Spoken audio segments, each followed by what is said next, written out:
Nepal trade union महासङ्घ जिफोनको आफ्नो धारणा के हो भन्ने बारेमा सबै श्रमिक वर्ग, सबै जनसमुदाय समक्ष प्रस्तुत गरेर गरेका गल्तीहरू, कमीहरूलाई सच्याउनका निमित्त नेपाल सरकारलाई हामी आग्रह गरिरहेका छौँ। आजै हामीले हाम्रो कन्सर्नको विषय नेपालको चाहिँ श्रम मन्त्रालयमा हामीले दर्ज गरेर आइसकेका छौँ।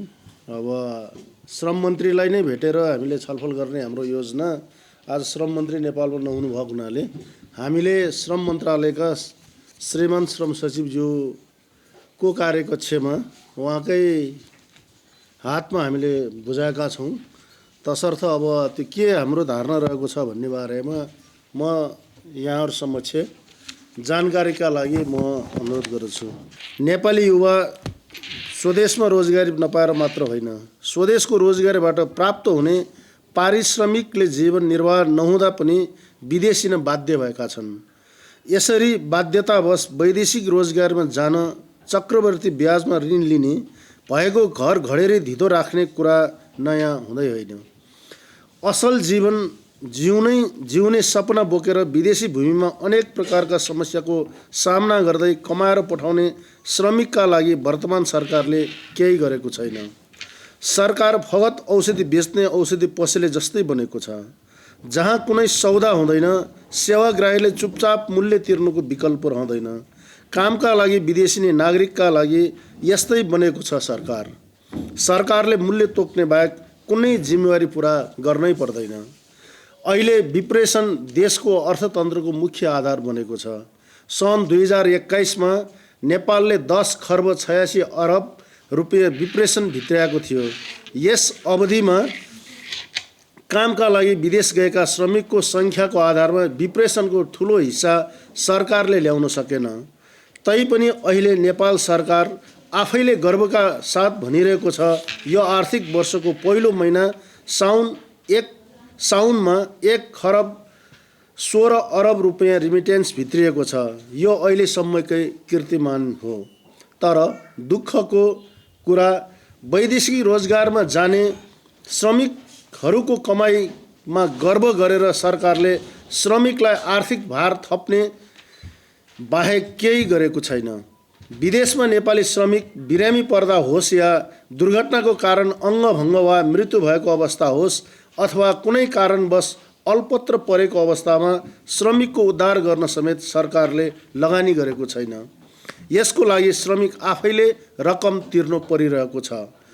उल्लेखित अवस्थाका लागि श्रम स्वीकृतिकै क्रममा बिमा र श्रम स्वीकृति शुल्कको नाममा श्रमिकसँग पैसा लिएर कल्याणकारी कोष स्थापना गरिएको छ।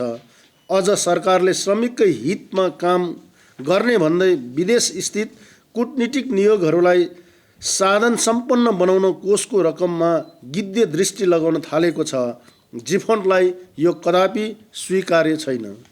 गन्तव्य देशका कूटनीतिक नियोगहरूलाई साधन स्रोत सम्पन्न बनाउन तथा विदेशबाट स्वदेश फर्किएका श्रमिकहरूको सिप विकासका लागि सिप परीक्षण र आय वृद्धि गर्न रोजगार प्रवर्धनमा केन्द्रीय बजेटबाट सरकारले खर्च गर्नुपर्दछ।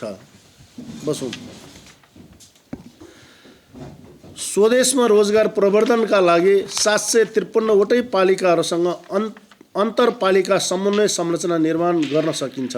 तर श्रम रोजगार तथा सामाजिक सुरक्षा मन्त्रालयले यस्ता विषयमा कुनै वास्ता नै गरेको छैन।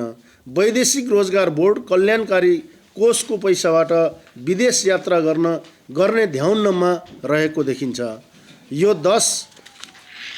यो 10 दलीय गठबन्धन सरकारले विगतका सरकारको समयमा भएका श्रमिक मैत्री निर्णयहरू विभिन्न बहानामा एकपछि अर्को उल्ट्याउने प्रयास गरिरहेको छ।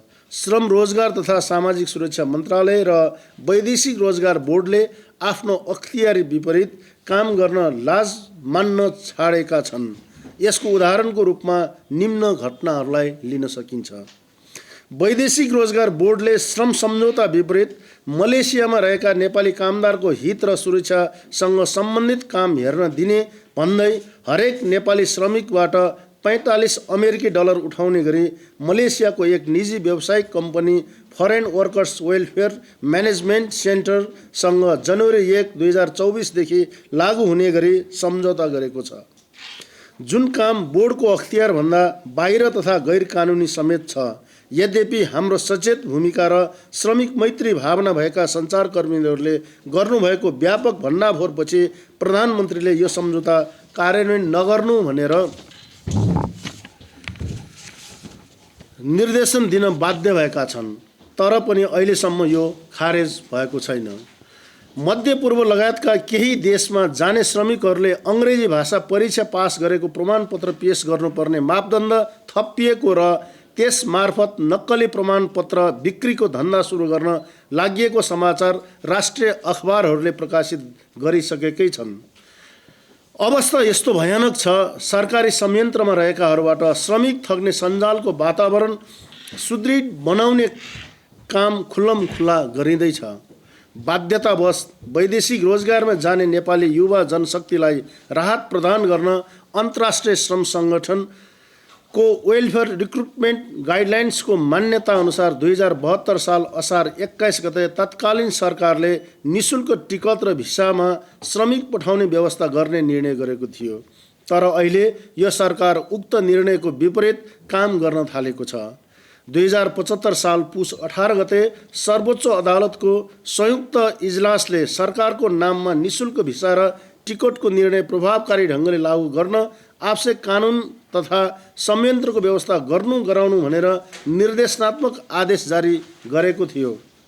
यो सरकारले अन्तर्राष्ट्रिय श्रम सङ्गठनको फेयर रिक्रुटमेन्ट गाइडलाइन्स, मन्त्रालयको आफ्नै निर्णय र सर्वोच्च अदालतको आदेश उल्ट्याउन षड्यन्त्र गरिरहेको छ, जुन हामीलाई मान्य छैन। त्यसैले जिफोन सरकारसँग यो प्रश्नको उत्तर चाहन्छ। प्रधानमन्त्रीज्यू मार्फत यो देशको सरकारलाई हामी भनिरहेका छौँ, यो देशको सरकार कसले चलाइरहेको छ? प्रधानमन्त्रीज्यूलाई हामी प्रश्न सोधिरहेका छौँ। सरकारसँग हामी माग गर्दछौँ, वैदेशिक रोजगार ऐन 2064 र नियमावली 2064 संसदको यही हिउँदे अधिवेशनबाट संशोधन गरी अन्तर्राष्ट्रिय श्रम सङ्गठनको वेलफेयर रिक्रुटमेन्ट गाइडलाइन्सलाई पालना गरियोस्।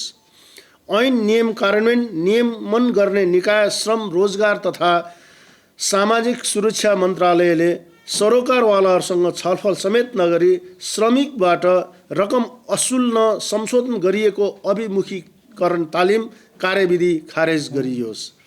विदेश स्थित कूटनीतिक नियोगहरू साधन सम्पन्न बनाउन श्रमिकहरूले वैदेशिक रोजगार बोर्ड कल्याणकारी कोषमा रकम जम्मा गरेका होइनन्।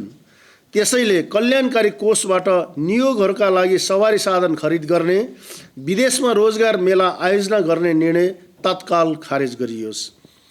प्रस्थान पूर्व श्रमिकहरूलाई दिइने अभिमुखीकरण तालिम शुल्क वृद्धि गर्ने निर्णय अविलम्ब खारेज गरियोस्। वैदेशिक रोजगारमा जानेहरूलाई योगदानमा आधारित सामाजिक सुरक्षा कोषमा सूचीकरण अनिवार्य गरिएको छ। यो राम्रो कामको थालनी हो। यद्यपि यसको निरन्तरता र प्रभावकारी कार्यान्वयनको व्यवस्था मिलाउन धेरै काम गर्न आवश्यक छ। अब गन्तव्य मुलुकको सामाजिक सुरक्षा प्रणालीसँग श्रमिकलाई जोड्ने व्यवस्था गरिनुपर्दछ। साथै सामाजिक सुरक्षा कोषबाट सहज रूपमा सुविधा प्रदान गर्न सामाजिक सुरक्षा प्रणालीलाई एकीकृत रूपमा विकास गर्न अविलम्ब काम थालनी गर्नुपर्दछ। यसको सुरुवात सामाजिक सुरक्षा प्रणाली लागू नहुँदा सुरु गरिएको कल्याणकारी कोषबाट वितरण गरिँदै आएको सुविधा सामाजिक सुरक्षा कोषबाट नै वितरण गर्ने एकद्वार प्रणाली लागू गरिनुपर्दछ र श्रमिकहरूबाट बिमा, श्रम स्वीकृति शुल्क, सामाजिक सुरक्षा कोषको योगदान रकम गरी फरक फरक शीर्षकमा लिइनु हुँदैन। एकमुष्ट रूपमा लिई सामाजिक सुरक्षा कोष लगायत कोष मातहत नै व्यवस्था गरिनुपर्दछ। वैदेशिक रोजगारमा रहेका श्रमिकलाई ऐन नियम बमोजिम सुविधा प्रदान गर्नुपर्ने अवस्थाको निर्क्युल गर्न, रकमको बारेमा निर्णय गर्ने जस्ता काम पूर्ववत रूपमा बोर्डबाट नै सम्पादन गर्ने, तर कल्याणकारी कोषको रकम योगदानमा आधारित सामाजिक सुरक्षा कोषमा हस्तान्तरण गरी भुक्तानी सम्बन्धी सम्पूर्ण काम सामाजिक सुरक्षा कोषबाट गर्ने व्यवस्था गरियोस्। वैदेशिक रोजगार प्रवर्धन गर्न आवश्यक नभएको हुनाले 2075 साल चैत 19 गतेबाट केही नेपाल ऐन संशोधन गर्ने ऐन 2075 द्वारा वैदेशिक रोजगार बोर्डको नाम परिवर्तन गरी स्वदेशमै रोजगारीको प्रवर्धन गर्ने र वैदेशिक रोजगारप्रति आकर्षित युवा जनशक्तिलाई स्वदेशकै कामप्रति आकर्षित गर्न आवश्यक भइसकेको सत्यलाई स्वीकार गर्दै वैदेशिक रोजगार बोर्ड बनाएको तथ्य मननयोग्य छ। त्यसैले वैदेशिक रोजगार बोर्डबाट विदेशमा रोजगार प्रवर्धन मेला आयोजना गर्न गरेको निर्णय खारेज गरी स्वदेशमा रोजगार प्रवर्धन मेला आयोजना गर्ने व्यवस्था गरियोस्। हाल नेपालमा विप्रेषण कारोबार गर्ने 51 वटा इजाजत पत्र प्राप्त कम्पनी, बैंक तथा वित्तीय संस्थाहरू बाहेक रहेका छन्। वैदेशिक रोजगारमा रहेका श्रमिकहरूले स्वदेशमा पैसा पठाउँदा सेवा शुल्क बापत लाग्ने रकमको अधिकतम दर रेट श्रम सम्झौता गर्दा नै तोकिनु पर्दछ। यसका लागि नेपाल सरकारबाट आवश्यक व्यवस्था गर्न अविलम्ब प्रयास गरियोस्, पहल गरियोस्। हामी खबरदारी गर्न चाहन्छौँ, वैदेशिक रोजगारीमा जानेहरूको अहिले बढीमा रु 10,000 सेवा शुल्क लाग्ने कानुनी व्यवस्था रहेको छ। तर म्यान पावर कम्पनीहरूको माग बमोजिम उक्त रकम वृद्धि गरी 1 महिनाको पारिश्रमिक बराबरको रकम लिन पाउने गरी श्रम रोजगार तथा सामाजिक सुरक्षा मन्त्रालय मन्त्री स्तरीय निर्णय भइसकेको तथा सो निर्णय मन्त्री परिषद बैठकबाट पारित गराउने तयारी भइरहेको बजार हल्ला सुनिएको छ। यदि यस्तो कानुनी विपरीत श्रमिक विरोधी एवं सर्वोच्च अदालतको उत्प्रेषणको आदेशको समेत विपरीत हुने निर्णय गरिएमा ट्रेड युनियनहरू आन्दोलन गर्न बाध्य हुनेछन्। त्यसैले यस्ता गलत निर्णय नगर्न प्रधानमन्त्रीज्यूको ध्यानाकर्षण गराउँदै खबरदारी गर्न चाहन्छौँ। धन्यवाद।